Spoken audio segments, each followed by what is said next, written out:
अस्सलाम वालेकुम। Programme dialogue के साथ मैं हूं अरसलान खालिद। आप सुन रहे हैं ये प्रोग्राम सुनो एफएम 89.4 पर, जो कि पाकिस्तान का सबसे बड़ा रेडियो नेटवर्क है। और इसके साथ साथ आप ये प्रोग्राम सुन रहे हैं रेडियो पाकिस्तान पर।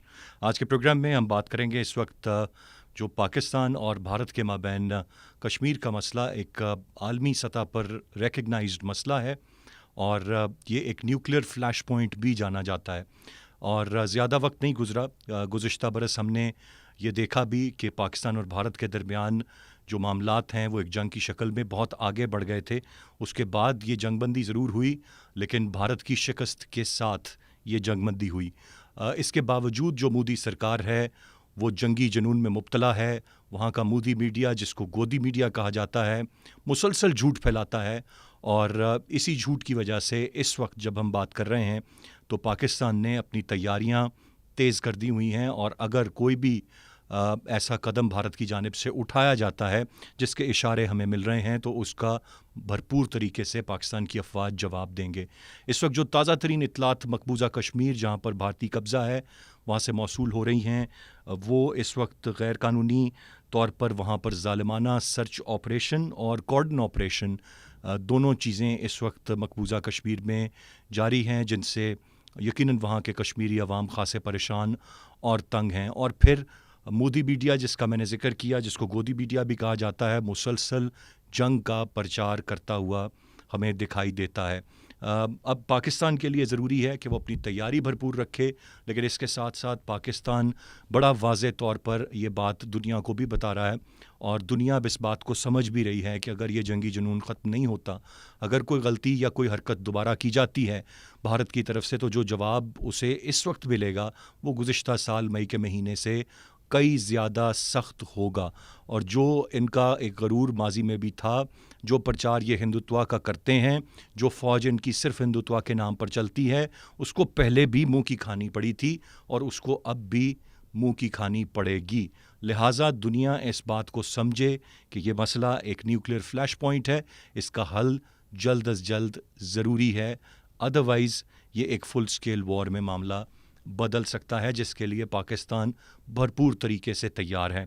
मैं चाहूँगा आज के प्रोग्राम में इस पूरी सूरत हाल पर तफसील से हम बात करें। प्रोग्राम में हमें ज्वाइन कर रहे हैं गजनफर अली साहब, जो कि डिफेंस एंड सिक्योरिटी एनालिस्ट हैं। क्या आप मेरी आवाज़ सुन पा रहे हैं? जी, आ रही है आपकी आवाज़। सर, बहुत शुक्रिया ज्वाइन करने के लिए, वेरी वार्म वेलकम। बात कर रहे हैं हम इस वक्त जो कश्मीर डिस्प्यूट है, और जो हाल ही में वहाँ पर जो गोदी मीडिया हमें बता रहा है, और फिर मोदी सरकार ने वहाँ पर जो ज़ालिमाना सर्च ऑपरेशन और कॉर्डन ऑपरेशन शुरू किए हैं। ऐसे में पाकिस्तान ने ऐलान किया है कि हमारी तैयारी भरपूर है और हम पूरे तरीके से तैयार हैं आपको जवाब देने के लिए। और दुनिया को पाकिस्तान एक ही बात बता रहा है कि ये डिस्प्यूट एक न्यूक्लियर फ्लैश पॉइंट है, जल्द अज जल्द इसका हल होना चाहिए। We need an urgent solution for this. कैसे देख रहे हैं आप इस पूरी सूरत हाल को? तो भारत की तरफ से अगर तो हम ये तवक्को रखते हैं कि उनकी तरफ से कोई ऐसे पैगामात आएंगे, कोई ऐसे जेस्चर्स आएंगे, कोई ऐसी मैयर्स आएंगे, कोई ऐसी पॉलिसी आएगी, कोई ऐसी स्ट्रेटेजी आएगी जिसका दायरा कार जो है वो अमन के नजदीक या दोनों मुल्कों के दरमियान बेहतर ताल्लुकात को मुनसर होगा, तो वो कम अज कम ये जो नरेंद्र मोदी और ये RSS और बीजेपी और की जो दहशतगर्दाना हुकूमत है, और खास तौर पे ये जो वहाँ पे क्लीक बैठा हुआ है दहशतगर्दों का, ये जो नरेंद्र मोदी है, अजीत कुमार डैवल है, अमित शाह है, राजनाथ सिंह है, मोहन भगवत है, इस किस्म के लोगों से की तरह तो ये रखते हैं कि हम पाकिस्तान के लिए कुछ बेहतर सोचेंगे, पाकिस्तान से बेहतर ताल्लुकात इस्तवार करने के लिए कुछ ऐसे मैयर देंगे जो कॉन्फिडेंस बिल्डिंग मैयर हो, या जो जो बेहतर हालात हो गए, वो पॉसिबल नहीं है। अब अगर वो पॉसिबल नहीं है तो क्या होगा? उसके जो माजी में जिस तरह होता आया है, और इन्होंने एक कॉन्डक्ट बरकरार रखा है, जीत बरकरार रखी है कि पाकिस्तान के ऊपर इल्जाम लगाना है, पाकिस्तान को दहशतगर्दी का इल्जाम देना है, फॉल्स फ्लैग ऑपरेशन करनी है, पुलवामा में किया, उसके बाद ताज होटल में किया, फिर उधमपुर एयरफील्ड पे किया, अभी लेटेस्ट पहलगाम में किया। और आपको पता है पहलगाम में तमाम वो ड्रामा करने का मकसद ये था कि अमित शाह का बेटा वहाँ पे, जहाँ पे इन्होंने ये ड्रामा किया, वहाँ 5 स्टार होटल बनाना चाहता है और उसके जरिए जमीनों पर कब्जा करना था। और वो जमीनों पर कब्जा आहिस्ता आहिस्ता हो रहा है, क्योंकि वहाँ से 3000 फैमिलीज को जो डिस्लोकेट कर दिया गया है, लोगों को पकड़ लिया गया है, टॉर्चर किया जा रहा है। कश्मीर के अंदर आपको पता है 12 तो 14 एंटी ह्यूमन लॉज लगे हुए हैं, जिसमें टाटा, पोटा और तमाम जम्मू एंड कश्मीर सिक्योरिटी है, तो उसके बाद टेलीग्राफ है, उसके जरिए में वो तमाम वहाँ पे कश्मीरियों को पकड़ के और वो जो 1 साल के लिए जेल भेज दे तो उनसे कोई पूछताछ नहीं हो सकती। अब इस तमाम चीजों में वो पाकिस्तान के साथ एक टेंशन ब्रू करने की कोशिश कर रहे हैं। इससे पहले आपको देखा कोई लॉजिक था, कोई पूछे कि जी जो सिविलियन टारगेट पे हमला किया था मस्जिदों पे और मदरसों में, वो क्या लॉजिक था। उसके बाद फिर आप रिंग करके कह रहे हैं उनके कि अपना फॉरेन मिनिस्टर कहते हैं कि हमने पाकिस्तान को कहा जी हमने पाकिस्तान आर्मी को कहा जी हमने टारगेट हिट किए, तो अब आप इसमें ना आइएगा। ये भी किस तरह पॉसिबल, यही से आप उनकी बेवकूफ़ी का अंदाजा लगा लें। तो अब ये हमने पहले भी कहा था जब ये तमाम चीज हो रही थी, देखिए दोनों मुल्क मालिक हैं, कोई भी फ्लैश पॉइंट क्या होगा वो उस पर फिर आपका भी मुल्क उतना ही तबाह होगा जितना कोई पता। अगर हमारे ऊपर कुछ करते हैं तो क्या ख्याल है, we will not wait for that, it's going to be very stopping. और जिस तरह पाकिस्तान भारत की सरहदें हैं वेरी क्लोज प्रॉक्सिमिटी में, उसमें एक हमला दूसरे को भी उतना ही इफेक्ट होगा। लेकिन अगर कोई ना समझे तो फिर पाकिस्तान ने तो अपनी तैयारी मुकम्मल करनी है ना।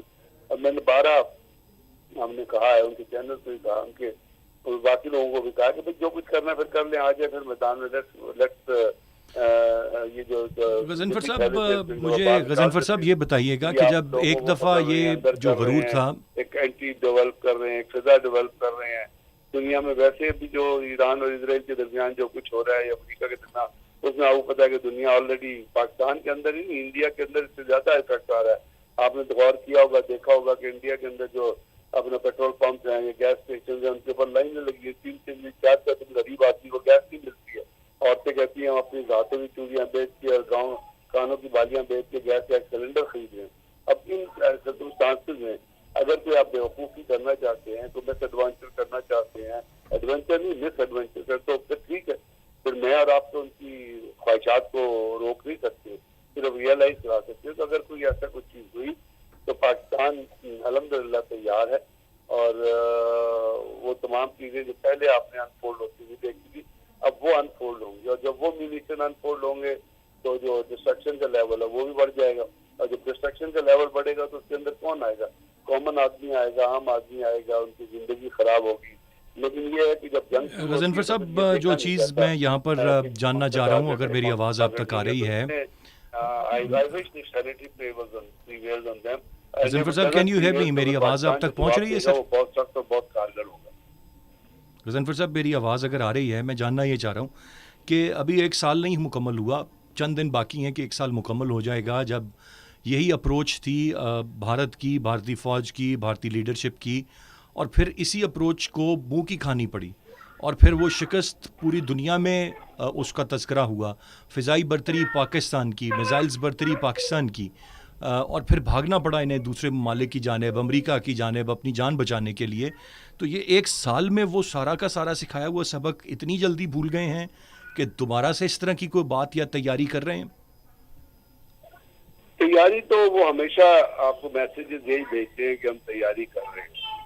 अब उस तैयारी का हाल ये है कि पहले उन्होंने अपने 6 जहाज गिरवाए थे, 8 जहाज गिरवाए थे, जिसमें रफेल गिरवाया था 4, और पूरी दुनिया ने कह दिया। और आप तो देखा एक बरतानिया का एक बहुत बड़ा डिफेंस मशीन है सिकतल गालबन, उसकी जो है उसने एक आर्टिकल लिखा था, उसकी हेडिंग को लगाई थी, तो पाकिस्तान ने 38 मिनटों में भारत की पूरी फौज को जमीन पोर कर दिया।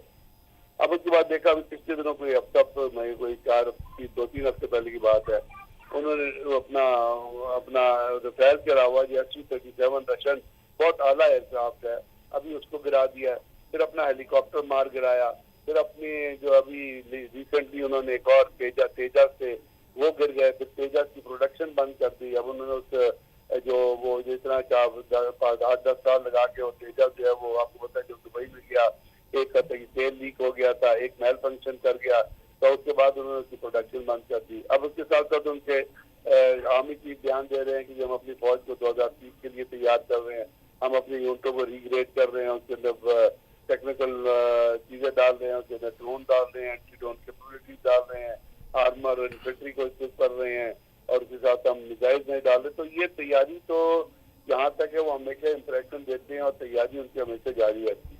वो अपनी पॉलिसी भी बनाते हैं, जैसे उन्होंने कोल्ड डॉक्ट्रिन बनाई थी, कोल्ड स्टार डॉक्ट्रिन बनाई थी, कोल्ड स्टार डॉक्ट्रिन तो उन्होंने कहा था छोटे छोटे ग्रुप हम तश्कील देंगे जिसमें आर्मर होगी, इन्फेंट्री होगी, एयर डिफेंस होगा और आर्टिलरी होगी, और उसके जरिए हम बहुत जगहों पे 10 जगहों पे अटैक करेंगे, जहाँ से हमें सक्सेस मिली उधर हम अंदर चले जाएंगे और लिमिटेड एरिया कैप्चर कर लेंगे। अब उसके बाद पाकिस्तान ने क्या किया, पाकिस्तान ने फौरन शॉर्ट रेंज मिसाइल बना दिए, और शॉर्ट रेंज मिसाइल की जो रेंज थी वो थी 300 गज, 200 गज, 400 गज, उनके आ जाओ फिर हम आपकी कोल्ड स्टार डॉक्ट्रिन का ये हाल कर देंगे। तो ये तो चीजें स्ट्रैटेजी और काउंटर स्ट्रैटेजी तो इसका जारी रहती है, और ये वो कर भी रहे हैं अभी। तो लास्ट टाइम भी आपने देखा जब उन्होंने अपनी फोर्सेस को पूरा खुद ही मूव किया था, और आपने देखा था कि वहाँ अपना ऊपर सिर्फ के इलाके में और सरक्रीक के इलाके में पाकिस्तान में भी और हमारी फोर्सेज आई बाल तो आई बाल थी, और वो खड़ी रही अबाउट महीना एक उसी तरह रही रहती है। जो इमरान खान के सेक्टर में उन्होंने अपने डिवीजन को मूव इन किया, वहाँ उनका बल्कि रेती में उनका आर्मी चीफ भी आया, उनका डिफेंस मिनिस्टर भी एक ही दिन आए थे, वहाँ अपने ट्रुप से खिताब भी किया और कहा कि हम इस दफा बड़ा काम करने जा रहे हैं। पाकिस्तान ने कहा फिर आओ कर लो यार, बड़ा काम जरा करना है। तो ये चीजें तो जारी रहेंगी। मैंने आपसे कहा ना उनकी तरफ से आपको कभी भी आपको ठंडी हवा नहीं आएगी। They will always write to convey a message on नफरत, अपना जलाल तमीम जी का मैसेज है, तो वो तैयारी तो कर रहे हैं। लेकिन मैं फिर आपसे अर्ज करूंगा ना, वो तैयारी जो है वो फिर जब वो तैयारी करेंगे तो साफ जाहिर है पाकिस्तान भी तैयारी करे, पाकिस्तान ने तैयारी की है, लेकिन फिर भी ऑल सेड एंड डन, मैं आर्मी का बंदा हूँ, लेकिन फिर भी मैं कहता हूँ कि जंग जो है वो किसी मुल्क के फेवर में नहीं है। जंग जो है वो तबाही लेके आती है, और इस ऐसे मौके में जब उसका कोई लॉजिक ना हो।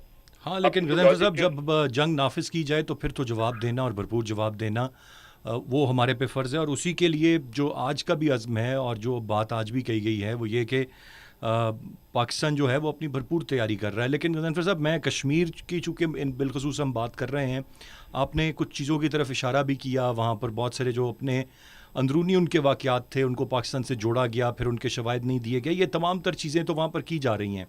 2019 से 2026 भी एक अरसा गुजर गया है जब इन्होंने 365 और कश्मीर का स्टेटस तब्दील करने की बात की, लेकिन जो आबादी का तनासुब एक अरसे दराज से ये कश्मीर में तब्दील करने की कोशिश कर रहे हैं, वो एक बड़ी अलार्मिंग चीज़ है। और क्या वो सब करके भी जो कश्मीरियों की आवाज़ है उसको ये दबा पाएंगे, या कल को क्या दुनिया ये तमाम तर चीज़ें नहीं देखेगी? पाकिस्तान ये मुकदमा पुटअप करता है अक़वाम मुत्तहिदा में, बाकी तमाम जगहों पे, तो ये एक मजबूत बात ज़रूर पाकिस्तान के लिए रहेगी, बट एक फ़िक्र की भी बात है जिस तरीके से वहाँ पर आबादी के तनासुब में तब्दीली की कोशिश है। इस पर क्या कहेंगे आप? ये बिल्कुल वो आपने ठीक पॉइंट आउट किया। वो आबादी का तनासुब जब से नरेंद्र मोदी की हुकूमत आई है वो इसका डेमोग्राफिक स्ट्रक्चर चेंज करने के लिए लगी हुई कोशिश कर रही है, और डेमोग्राफिक स्ट्रक्चर ही चेंज नहीं करे बल्कि उन्होंने जो कॉन्स्टिट्यूशन असेंबली की जो सीटें उनके ऊपर उन्होंने उसको इस तरह डिवाइड कर रहे हैं कि जब वो सीट आबादी के तनासुब के हिसाब से जो सीटें उन्होंने अभी सीट से कुछ रेज की हैं, तो उसमें जो जब डिमार्केशन की है तो एक सीट के लिए उन्होंने डिस्ट्रीब्यूशन इस तरह की है कि अगर 1,20,000 से हिंदू वोटों से एक एमपी को इलेक्ट होना है, उनके मेंबर को इलेक्ट होना है, तो उसी कंपैरिजन में जब आप देखेंगे तो 1,70,000 2 लाख मुस्लिम वोट से एक मेंबर ने इलेक्ट होना है। तो इससे आप अंदाजा लगाइए कि मुसलमानों को डिसएडवांटेज होगा, क्योंकि आपको पता है कि जब आप जम्मू और जम्मू से ऊपर वाले इलाके में जाए तो उधर हिंदुओं की और बाकी जो है वो लोगों की थोड़ी वो जो है उनकी प्रपोर्शन ज्यादा है। लेकिन अगर आप वैली में जाएं, श्रीनगर से नीचे पहुंच अपना पंच से ऊपर आ जाएं, आप शोपियां और ऊपर गंदरबल और इलाके में चले जाएं, वहां पर जो है वो मुसलमानों की परसेंटेज अभी भी एज कम्पेयर टू ज्यादा। और आपने देखा कि ऊपर अगर आप चले जाएंगे तो वहाँ तो ज्यादातर जो है वो बुद्धिस्ट हैं अपना, तो इसलिए ये चीजें जो हैं वो करने की कोशिश तो कर रहे हैं, डेंजरस टाइम। लेकिन अभी आपने देखा, अगर आपकी नजर से गुजरा हो कि जब ये ईरान के लिए वहाँ पे मुसलमानों ने कश्मीर के अंदर इतना डोनेशन जमा की, उन्होंने औरतों ने अपनी वैल्यूएबल्स अपनी वो जो चूड़ियाँ अपने जेवर तक ला के डोनेट कर दिए कि जी ईरानियन को सपोर्ट करने के लिए कि वहाँ पे पैसे लिए। इससे आप अंदाजा लगा दिए कि वहाँ पे जो जज्बात है मुसलमानों के वो किस तरीके। तो आप डेमोग्राफिक स्ट्रक्चर तो चेंज कर सकते हैं, लेकिन जो अंदर जो आज़ादी की जो रमक है उनके अंदर, अभी उन्होंने आसिया अंद्राबी को जो है उनको पनिशमेंट दी है। औरतों से वो डरते हैं, अभी गिलानी की डेड बॉडी से वो डरते थे। जैसे मैंने आपसे अर्ज किया कि 6-7 लाख की आर्मी है, उसके ऊपर 12-14 एंटी टेररिस्ट लॉ लगाए हैं।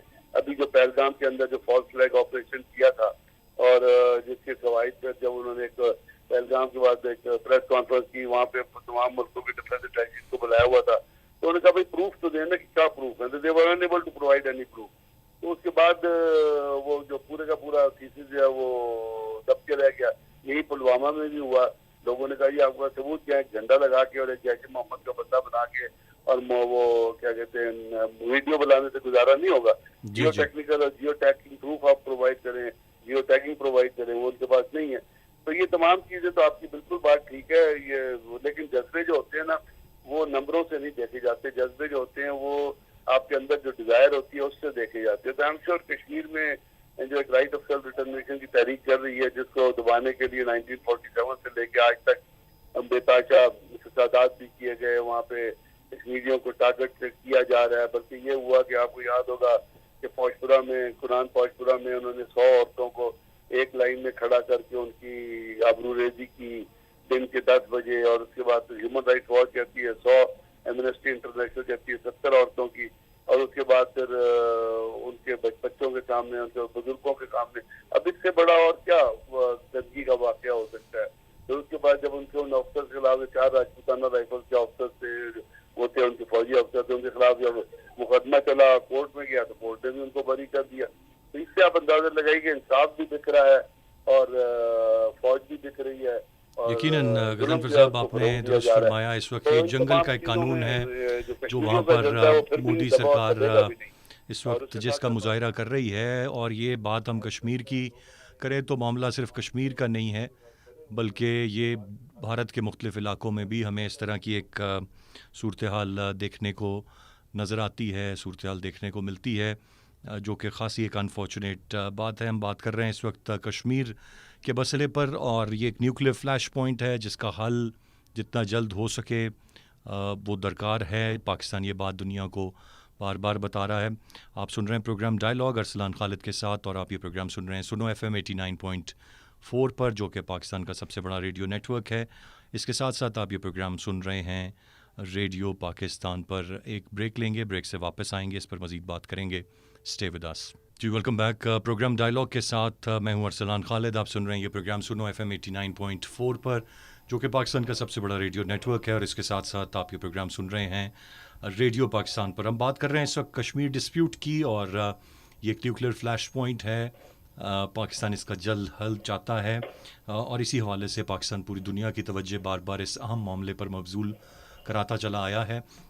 इस वक्त भी आजकल के दिनों में अगर हम देखें तो मोदी सरकार और उसका गोदी मीडिया बहुत हद तक प्रचार कर रहे हैं दोबारा से किसी जंग का या किसी ऐसे मामले का जो शायद गुज़िश्ता साल करके मुंह की खाई थी उन्होंने, वो एक साल में अपना सबक अगर दोबारा भूल रहे हैं, तो पाकिस्तान ने ये वाज़े किया है कि वो पूरी तरह से तैयार है। उसकी तैयारियों में एक नई जिद्दत, एक नई तेज़ी है, और अगर कोई भी मैली आँख इस तरफ पाकिस्तान की तरफ देखेगी तो उसको ज़रूर काउंटर किया जाएगा, उसका भरपूर जवाब पाकिस्तान देगा। इस वक्त प्रोग्राम में डायलॉग में हमें ज्वाइन किया है आसमा शाकिर ख्वाजा साहिबा ने, जो कि CISS से की एग्जीक्यूटिव डायरेक्टर हैं। बहुत शुक्रिया आसमा साहिबा आपके वक्त का। इस वक्त कैसे देख रही हैं आप, एक दोबारा से कमोबेश चंद दिन की बात है और फिर एक साल हो जाएगा मार्का हक को, बनियानुल मरसूस को, और दोबारा से कहीं ना कहीं भारत को ये गलतफहमी या भारत को दोबारा से एक गरूर जिसको पहले भी पाकिस्तान ने खाक में मिलाया था, अब दोबारा से वो कहीं ना कहीं हमें चीज़ें नज़र आ रही हैं। उनका मीडिया इसका प्रचार कर रहा है, और पाकिस्तान इस सारे मामले के लिए पूरी तरह तैयार है। पर ये यकीनन हिंदुत्व पर एक बेस्ड एक हुकूमत है, उसी पर बेस्ड उनकी वहाँ की आर्मी है। तो दोबारा से क्या कोई पाकिस्तान को इनको सबक सिखाने की ज़रूरत पेश आएगी, क्योंकि पाकिस्तान पूरे तरीके से तैयार है। कैसे देख रही हैं इस वक्त की हालिया डेवलपमेंट्स को, और जो रवैया है और जो अप्रोच है भारतीय मीडिया की उसे? हाँ जी, जब हम भारतीय मीडिया का रवैया देखते हैं तो उर्दू का मुहावरा याद आता है, खिसानी बिल्ली खंबा नोचे। ऑपरेशन मार्का हक ने एक साल पहले बहुत ही लाउड एंड क्लियर तरीके से, वाज़ेह तरीके से भारतीय हुकाम को, भारतीय मीडिया और आवाम को ये बावर करा दिया कि भारत बजोरे बाजू पाकिस्तान का बाल भी बीका नहीं कर सकता और कश्मीर का 1 इंच पे भी कब्जा नहीं कर सकता। अगर हम ऑपरेशन मारकाई हक की फतूहात को देखें तो पाकिस्तान ने भारतीय फौज को LOC पे अंदर धकेला और बड़ी क्लियरली पाकिस्तान ने अपनी will to resist and will to protect Azad Jammu and Kashmir है वो डिमॉन्स्ट्रेट की। पाकिस्तान भारत के ने आप हम सबको पता है कि ऑपरेशन सिंदूर का आगाज मुजफ्फराबाद पे एयर स्ट्राइक्स के जरिए किया था। फिर पाकिस्तान ने उसका जो जवाब दिया और जिस तरह कैलिब्रेटेड रिस्पांस के जरिए भारत को घुटने टेकने और सीज फायर की दुहाई देने पे मजबूर किया, उससे मुझे तो नहीं लगता कि अंडर एनी रैशनैलिटी किसी भी क्योंकि कोई अधाम नहीं रखा पाकिस्तान ने अपने कैलिब्रेटेड डिफेंस में और कोई को प्लस में कि हम फुल स्पेक्ट्रम वेटरन्स के जरिए कन्वेंशनल थ्रेशोल्ड के with in conventional threshold Bharat को आजाद कश्मीर या पाकिस्तान के किसी इलाके की तरफ मैली आंख से नहीं देखने देंगे। सो अगर अब भारत ये प्लान बना रहा है तो ये उसकी एक और दूसरी बड़ी गलती होगी, क्योंकि हमने देखा है कि ऑपरेशन सिंदूर की हजीमत के बाद भारत अभी तक इंटरनेशनली जियोपॉलिटिकल लेवल पे अपना कोई मकाम बहाल करने में कामयाब नहीं हुआ। अभी भी मिडिल ईस्ट पीस प्रोसेस से, गल्फ पीस प्रोसेस से भारत बिल्कुल बाहर है और भारत को मुख्तलिफ मुझे भारत ने अपना एक इंटरनेशनल इमेज बिल्डिंग की हुई थी थ्रू प्रोपेगेंडा एंड ये सारा डिसेप्शन, उसको भी वो भी खत्म हो गई है। तो मेरा नहीं ख्याल कि भारत इतनी जल्दी अपनी किसी इसके साथ आएगा, क्योंकि फिलहाल तो भारत अपने जख्म चाटने में मसरूफ है। मगर डेफिनेटली नोइंग इंडियाज पॉलिसीज वो एक प्रॉक्सीज के जरिए पाकिस्तान में इंतशार फैलाने की कोशिश जरूर कर सकता है। अच्छा, बिल्कुल आसमा साहिबा, बड़ी तफसील से एंड राइटली पॉइंटेड आपने जो बातें कही हैं ये बिल्कुल बजा हैं अपनी जगह पर, लेकिन मैं एक और अहम नुक्ते की तरफ आना चाहूँगा कि अब बेशक हिम्मत नहीं है और सलाहियत भी नहीं है भारत में, और टेस्ट भी हो गया, फ़िज़ाई बर्तरी का भी पता चला, अपने राफेल भी गिरवा लिए, दुनिया के सामने जो अपना एक इमेज बनाया हुआ था एक हैवी वेट का इस खित्ते में उसको भी बलिया मेट कर दिया। लेकिन एक इंतहाई अहम नुक्ता है कि दुनिया में और मुख्तलिफ ममालिक में पॉपुलिस्ट लीडर्स आए और वो वॉर मॉन्गर्स कहीं ना कहीं होते हैं या ऐसे फैसले करते हैं जिनसे शायद वो रैशनली नहीं सोचते हैं कि फ़ायदा क्या होगा, बल्कि they played to the gallery. वो अपनी ऑडियंस, अपने वोट बैंक को एड्रेस कर रहे होते हैं या वो उनको सेटिस्फाई कर रहे होते हैं। So keeping that in mind and keeping Narendra Modi in mind and then his godi media in mind, फिर तो इस तरह का कोई जवाब बनता है कि दोबारा एक गलती करें, दोबारा मुंह की खाएं। बिल्कुल आपने सही कहा कि मोदी एक पॉपुलिस्ट लीडर है। वो नफरत की खेती बो के इक़्तिदार में आया है। उसने हिंदुत्व कार्ड्स को, हिंदुत्व आइडियोलॉजी को बहुत ही अच्छे तरीके से खेला और भारतीय आवाम के अंदर एक सेंस ऑफ इनसिक्योरिटी जगाई और अपने आप को उस सिक्योरिटी के सोल्यूशन, इनसिक्योरिटी के सोल्यूशन के तौर पे पेश किया। हम में से किसने ये शेर नहीं सुना कि सरहदों पे बहुत तनाव है क्या, भारत में चुनाव है क्या। तो every time to win electoral politics false flag operation Modi की टूल किट का हिस्सा है। वो बीजेपी मोदी रिजीम ये फॉल्स फ्लैग ऑपरेशन को ऐसा जस्टिफिकेशन यूज करते हैं आवाम को मजीद इनसिक्योरिटी फील कराने की और उनको ये बावर कराने की कि सिर्फ वो ही भारतीय आवाम की ये मसाइल दूर कर सकते हैं। So yes, for short term electoral games, अपने वक्ती इंतखाबी मफादात के लिए मोदी इस किस्म का कोई, जिस तरह हमें पता है कि एक दफा मोदी ने भारतीय आवाम को बेवकूफ बनाया कि हमने सर्जिकल स्ट्राइक्स की हैं पाकिस्तान पे, जबकि असल में इस तरह की कोई स्ट्राइक ना हुई, ना की गई, ना ही उसका कहीं वजूद था। तो यस, बॉलीवुड फिल्मों की हद तक, अवाम में एक नैरेटिव बिल्डिंग की हद तक मोदी से कोई मतलब नहीं है। आप ये उम्मीद रख सकते हैं कि वो इस किस्म का कोई कार्ड खेलेगा। दूसरा, भारत ने जो जंगी जुनून का इजहार किया ऑपरेशन सिंदूर के जरिए, इनकम्प्लीट इन्वेस्टिगेशन, बल्कि इन्वेस्टिगेशन तो कराई ही नहीं ना पहलगाम की, जो इंटरनेशनली एक्सेप्टेड इन्वेस्टिगेशन हो, उसके बगैर सिर्फ वाकया होने के 36 घंटों के अंदर अंदर पाकिस्तान के साथ इंडस वाटर ट्रीटी को, सिंटास माहदे को मुअत्तल कर दिया, पाकिस्तान के साथ डिप्लोमेटिक रिलेशंस की डाउनग्रेडिंग कर दी, अपनी सरहदों पे फौज ले आए। ये सब जो बेवकूफाना हरकतें की, दुनिया ने इनकार कर दिया इनको मानने से और इनको लॉजिकल मानने से। और किसी दुनिया का कोई एक मुल्क सिवाय इजराइल के भारत के साथ इस पे नहीं खड़ा था, और इस हरकत से ही भारत ने अपने आप को एक रिस्पॉन्सिबल मुल्क के तौर पे दुनिया के सामने पेश किया।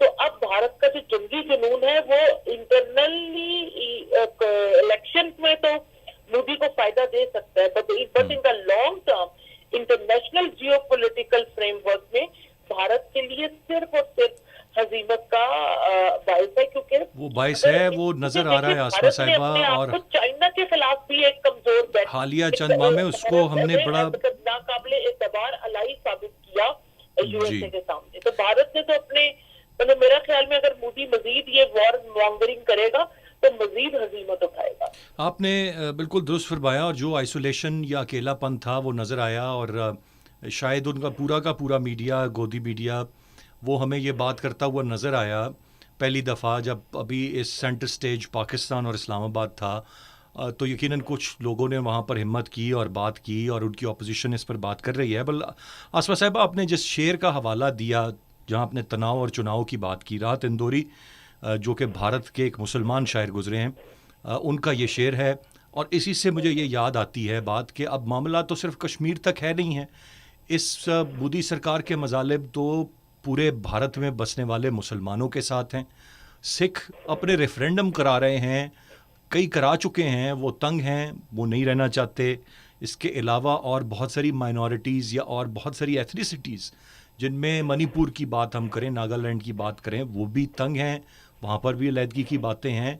अब पाकिस्तान के लिए क्या इम्पोर्टेंट है कि इस मामले को, इस कमज़ोरी को दुनिया के सामने हम जितना दिखा सकते हैं दिखाएं कि ये है भारत का असल चेहरा, ये है वहाँ पर लोगों की हालत ज़ार, और बातें और दावे इनके कुछ और हैं। आप देखिए, मणिपुर ने खुद ही अपना ऐलान आजादी कर दिया है, और मैं पढ़ रही थी कि मणिपुर पे भी भारत ने नेहरू के दौर में कब्जा किया था।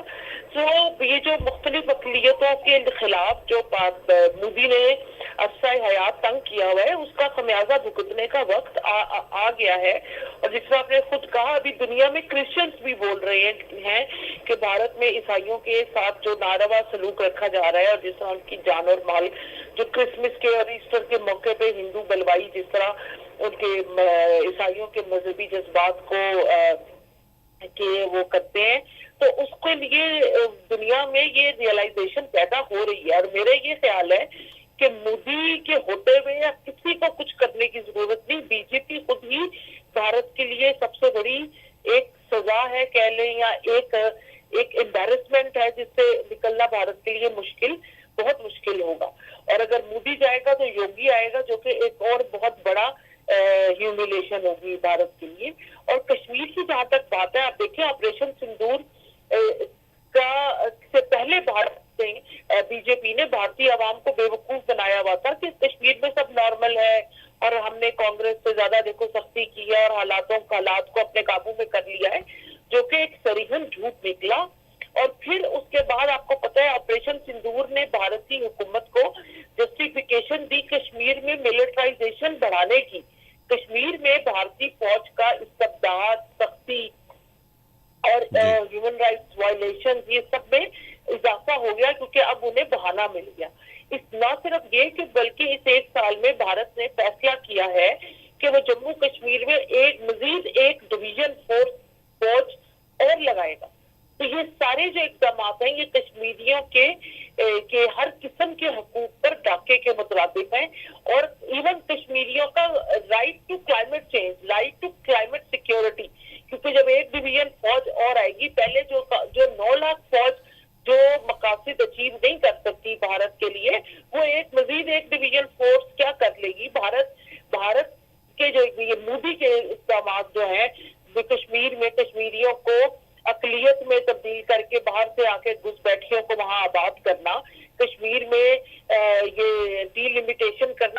कॉन्स्टिट्यूएंसी दोबारा बनाना ताकि हिंदुओं की अक्सरियत हो सके असेंबली में। कश्मीर को हिंदुइज्म का कोई एक वो साबित करेक्शन साबित करना, ये सारे इकदाम कश्मीरियों में आपके ख्याल में उनमें क्या रिवेंज और उनमें गुस्सा पैदा नहीं कर रहे?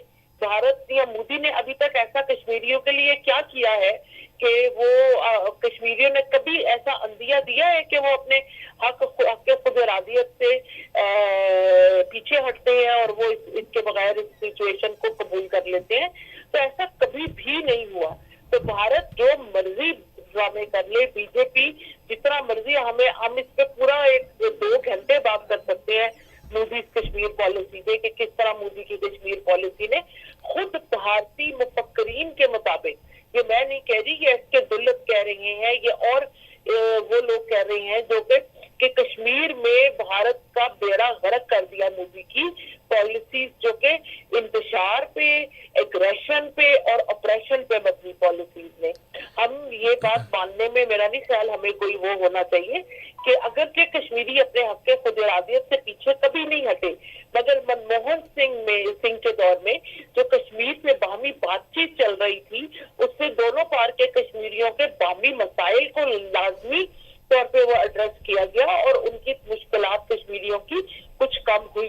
मगर मोदी ने आके उन मुश्किलात में कई हजार गुना इजाफा कर दिया। आप कश्मीर में गुर्बत का आलम देखें, आप कश्मीर में ह्यूमन सिक्योरिटी का, ह्यूमन डेवलपमेंट इंडेक्स देखें। आप अभी एक छोटी सी मिसाल है कि भारतीय फौज के लिए लॉजिस्टिकल सपोर्ट के लिए भारतीय हुकूमत को वहां सड़कें और ट्रेनें ये सब चीजें बनानी है जो कि कॉलोनियल पावर्स बनाती हैं ताकि इलाके का रॉ मटेरियल चुरा के आराम से जल्दी से भाग सके। तो उसके खातिर कश्मीरी अवाम का जो जरिया माश है सेब के बागात, उनको तबाह कर रही है। और उस जमन में जब कश्मीरी बेचारे ये फरियाद कर रहे हैं कि उनसे उनका रोजगार ना छीना जाए, जिसमें किसी किस्म का कोई एम्पैथी और करने को और कान धरने को भारतीय हुकूमत, इस तब्दादी हुकूमत जिसको बिल्कुल सही आसमा साहिबा, एक इंतहाई अहम नुक्ता जो कि आखिर में जिस पर मैं आपकी राय जरूर चाहूंगा आसमा साहिबा। मैं कहती हूँ जीरो सम गेम की तरफ ज्यादा तेजी से गए हैं ऑपरेशन सिंदूर के बाद। बिल्कुल, मैं एक आखिरी चीज़ पर आपकी राय जानना चाहूँगा इससे पहले कि हम इस डायलॉग को इख्तिताम पजीर करें। वो ये है कि इस वक्त पाकिस्तान का वक़ार ख़ास तौर पे पिछले साल के बाद से बहुत बुलंद हुआ। फील्ड मार्शल हमारे जो हैं वो उनका नाम हर जगह पर बोला गया, पाकिस्तान के वज़ीर आज़म का नाम हर जगह पर फ्लैश हुआ। इस वक्त पाकिस्तान का वक़ार एक बहुत मुख्तलिफ़ जगह पर है और सबसे बुलंद है। इसका फ़ायदा किस तरह से उठाते हुए पाकिस्तान बहुत ज़्यादा कह लीजिए सिफारतकारी के ज़रिए और दुनिया को बता कर कि जी कश्मीर जो है ये एक न्यूक्लियर फ्लैश पॉइंट है, इसका सलूशन, और मजबूर करे भारत को कि इसका एक पुरअमन हल निकले। और अगर जंग तो जंग के लिए तो हम बात कर चुके हैं, हम तैयार हैं और वो यकीनन भारत को शिकस्त भी दी है, दोबारा भी इंशाल्लाह ज़रूर देंगे। लेकिन इस वक्त का फ़ायदा कैसे मटीरियलाइज़ किया जा सकता है इस कश्मीर के डिस्प्यूट के हल में? देखिए, मेरा ये यकीन है, अभी आप देखें जो ईरान इजराइल की जंग है, उसका हल भी सिर्फ और सिर्फ सिफारतकारी में है। तो कश्मीर के मसले का हल सिर्फ और सिर्फ यूनाइटेड नेशंस अक़वाम मुत्तहिदा की करारदादों को इनकी इम्प्लीमेंटेशन में है। कश्मीरियों का मसला ये है कि वो कहते हैं कि बरे सगीर की बाकी अक़वाम की तरह, बाकी इलाके के लोगों की तरह उनको भी हक़ खुद इरादियत दिया जाए ताकि वो फैसला करे कि वो अपना मुस्तक़बिल किस मुल्क के साथ वाबस्ता करना चाहते हैं। और मैं ये मानती हूँ कि कश्मीर के मसले का हल सिर्फ और सिर्फ यूनाइटेड नेशंस रेजोल्यूशन की पे अमल दरामद में पिधा है।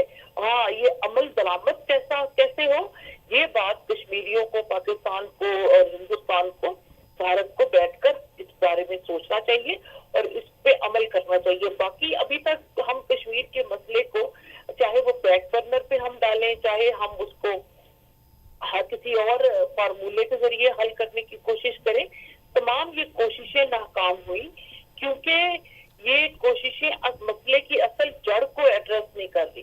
जिस तरह अगर आपको बुखार हो तो पेन किलर खाने से आपका बुखार दूर नहीं होगा। तो कश्मीरियों के मसाइल का, कश्मीरियों के डिमांड्स का हल सिर्फ हक़ खुद इरादियत में ही पिना है। तो ये फैसला उन्हें अपनी किस्मत का करना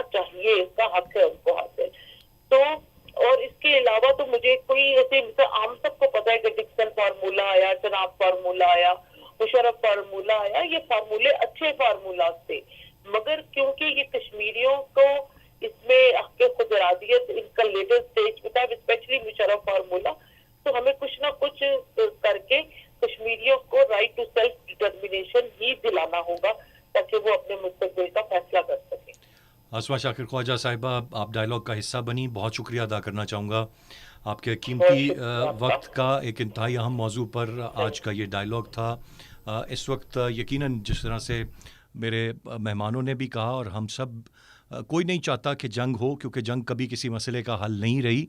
लेकिन अगर जंग हम पर लाजिम हो जाए या दुश्मन कोई ऐसी हरकत करे तो फिर हमने माजी में भी सबक सिखाया है, जवाब दिया है, हम मुस्तकबिल में भी ये सबक सिखाएंगे, जवाब देंगे। पाकिस्तान की अफवाज हर वक्त तैयार हैं, पाकिस्तान का हर शहरी, पाकिस्तान का बच्चा बच्चा, जहाँ पाकिस्तान की बका के लिए, पाकिस्तान के एग्जिस्टेंस के लिए, पाकिस्तान के लिए अपना खून का आखिरी कतरा तक भी हर एक बहा देगा यहाँ पर। इसमें कोई दूसरी राय नहीं है। बट हम उम्मीद करते हैं और इसी उम्मीद के साथ डायलॉग को इख्तिताम पजीर करते हैं कि ये एक न्यूक्लियर फ्लैश पॉइंट है। बेतहाशा बेगुनाह लोगों की ज़िंदगियां हैं, हमारे बॉर्डर के उस पार भी हमारे मुसलमान भाई बहन बसते हैं। इस मसले का हल अगर भारत बेहतर तरीके से निकाल ले तो इसी में सबकी बेहतरी है। और अगर कोई और रास्ता है तो पाकिस्तान उसको ऑप्ट करेगा। अगर वो पाकिस्तान पर ऐसी कोई भी जंग जो है वो पाकिस्तान पर थोपी जाती है तो पाकिस्तान उसका भरपूर जवाब देगा। आज के डायलॉग से अरसलान खालिद को इजाज़त दीजिए। अल्लाह ने के पान।